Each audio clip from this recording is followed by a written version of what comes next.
Uma É coisa isso. que eu fico pensando é que eu gosto de criar coisas, mesmo que não que coisas que possam nunca dar em nada, assim, mas aí Certo. um dia eu criei uma coisa que eu chamei de meu algoritmo. Seria um algoritmo meu, onde eu pudesse fazer tipo um filtro, sabe o filtro de busca no Google, no Mercado Livre, na Amazon? Sim, Você sim. coloca ali a relevância, você quer uma cafeteira de uma determinada marca, de uma determinada faixa de preço, papapá, Claro, papapá.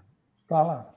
O nosso cérebro também tem um algoritmo que descarta, por exemplo, não adianta, pode estar, você está assistindo a TV aberta e entra uma interrupção comercial. O seu cérebro ele ignora solenemente ali uma propaganda caríssima, né, que uma empresa pagou para a Rede Globo veicular, o cérebro simplesmente descarta.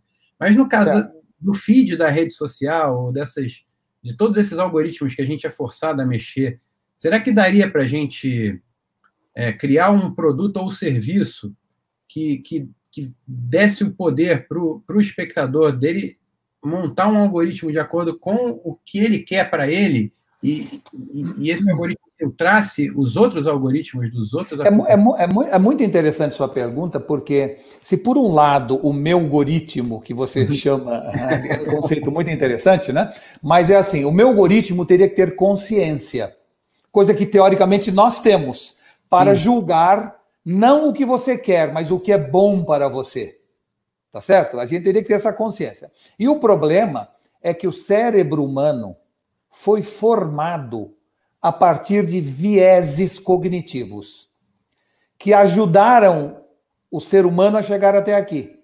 Então, são esses vieses cognitivos que foram criados há milhões de anos atrás, no nosso cérebro, o tempo das cavernas, né? E que deram a capacidade do homem de continuar existindo até os tempos atuais. Por quê?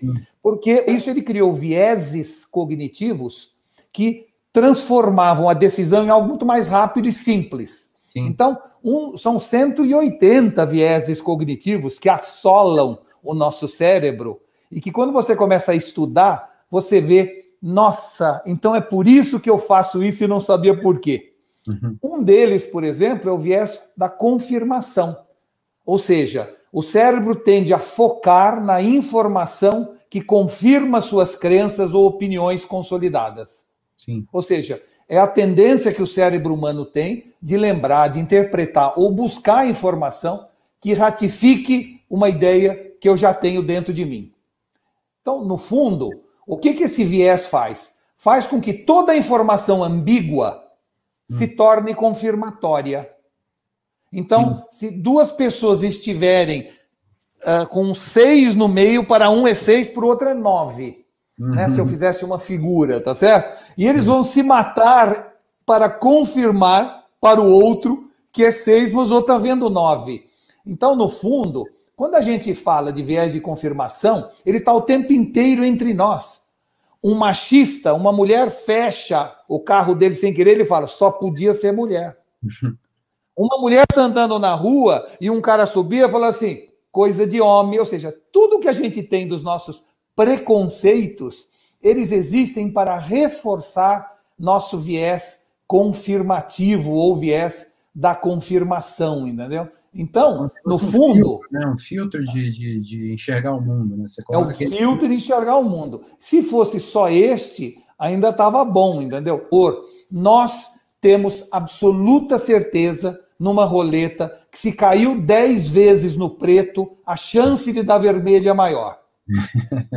Por mais que estatisticamente isso seja comprovado que não é, tá certo? A gente continua com essa sensação que fato passado altera a probabilidade de fato futuro, o que é uma aberração estatística.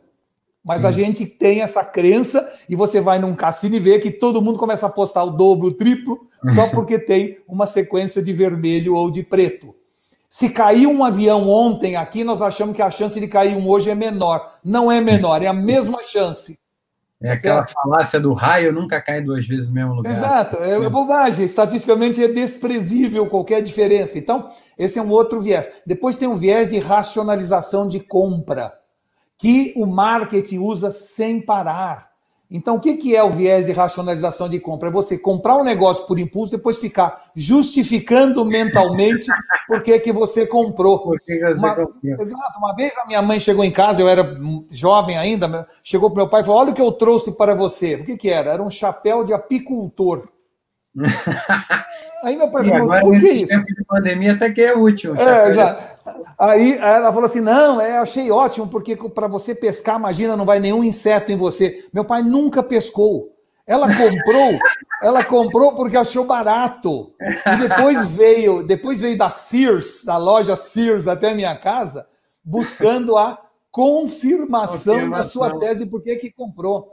Depois tem outro viés cognitivo, que é o viés da ancoragem, que nós precisamos de alguma âncora para, em torno dela, trabalhar. Então é assim, você põe duas bolsas em vitrines diferentes da loja. Numa você põe preço 200. Na outra você põe, só hoje, de 500 por 250, vende o dobro por 250 do que aquela de 200. Tá certo? Então, igual a lagosta no cardápio, né? Tem um prato que é sempre o prato muito mais caro que os outros, para você pagar R$90 num robalo e achar que tá barato, porque a lagosta... Exato. Então, o que são...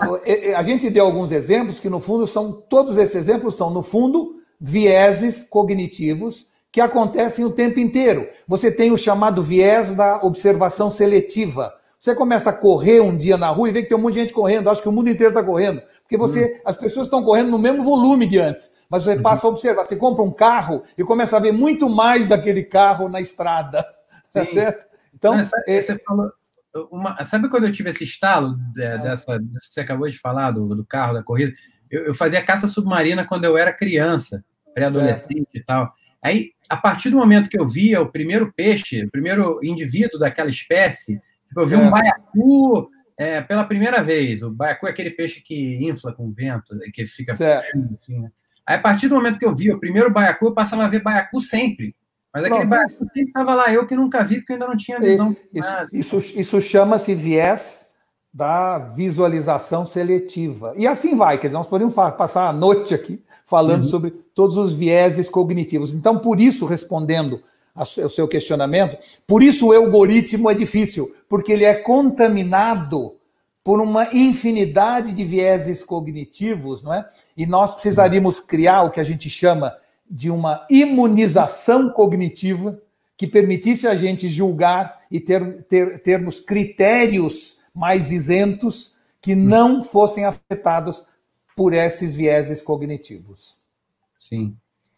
Eu diria mais, essa história do algoritmo era mais assim, eu não gosto de funk, aí todo post... Onde eu clico, o Facebook, os algoritmos do Facebook vão vendo, ele gosta muito mais deste assunto do que daquele. Ele é contra o Trump ou contra a Hillary. Ele gosta mais de carnaval e pagode do que de música clássica. E aí ele vai fazendo o algoritmo seu. Fica como se fosse... O problema é que aí entra o interesse da plataforma, por exemplo... Mas mesmo que a plataforma fosse isenta, porque ela quer fazer isso para faturar, ela quer o seu engajamento, mas mesmo que ela fosse isenta, ela estaria condenando você a um fechamento mental. Sim. Eu confesso a você, Duda, que faço um exercício, da mesma forma que eu levanto e digo, tem que fazer ginástica, desço até a academia, fico caminhando naquela esteira feito um hamster, tá certo? Mesmo a gente faz isso no plano físico, tá certo? Não fazemos isso no plano mental e temos que fazer. Eu tenho procurado assistir programas que eu acho um horror, mas eu assisto para me irritar e fazer e formar juízo de valor. Sim. Porque são as pessoas que dão audiência para aquele programa que vão votar no fim do ano. Eu tenho que entender a sociedade onde eu vivo. Sim. Eu tenho que ler coisas que eu normalmente não leria. Eu tenho que me irritar com programas que eu não assistiria. Tem filmes que eu não gosto, mas eu me obrigo a assistir porque eles são importantes ou relevantes. Tem tipos de música que eu não gosto, mas eu vou ouvir para entender como uma pessoa pode gostar daquilo. E ao fazer isso... Empatia, né? Porque você Exato. O Sun-Tzu tem uma frase muito boa daquele Arte da Guerra, do conheça teu inimigo como a ti mesmo, né? Exato. Há outro viés, que é o viés intergrupal. E esse viés cognitivo é gravíssimo, porque tem Tem um caso muito antigo que se chama Viajar para Abilene. É um case de administração. Isso é o seguinte, um sábado à tarde na cidade, num rancho próximo a Abilene, estão o sogro, a sogra, a filha do sogro e da sogra e o genro. E os 4 no terraço, um calor de 40 graus, eles tomando limonada e jogando lá um jogo desses de cartão. E aí o genro fala, pô, nós estamos aqui sem fazer nada, pensa, a gente até que podia ir até Abilene, não é? Dar uma passeada e tomar alguma coisa, comer lá no restaurante. Aí o sogro falou, tá vendo só, minha filha casou bem por isso, olha aí.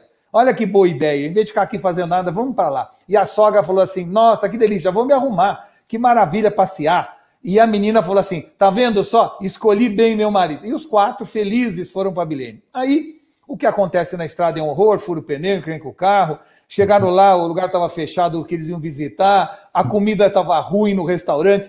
10 da noite estão os 4 de volta naquele terraço e o genro fala assim, puta, que desastre ter ido para Abilene. Não, o sogro falou assim, eu também não queria ir para Abilene, mas como vocês demonstraram que queriam, aí a sogra também e a mulher também, ou seja, ninguém queria ir para Abilene e todo mundo foi para Abilene por excesso de empatia, por pensar ou imaginar que o outro gostaria de ir.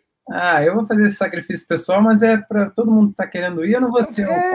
Exato, então eu vou dar ênfase, eu vou dar incentivo. Então, isso nas empresas a gente chama viagem para Abilene, porque tem muita empresa que já virou uma agência de turismo, de tanta gente que fala o que o outro quer ouvir, sem ter a crença daquilo. Isso gera grandes equívocos administrativos em função da viagem para Abilene.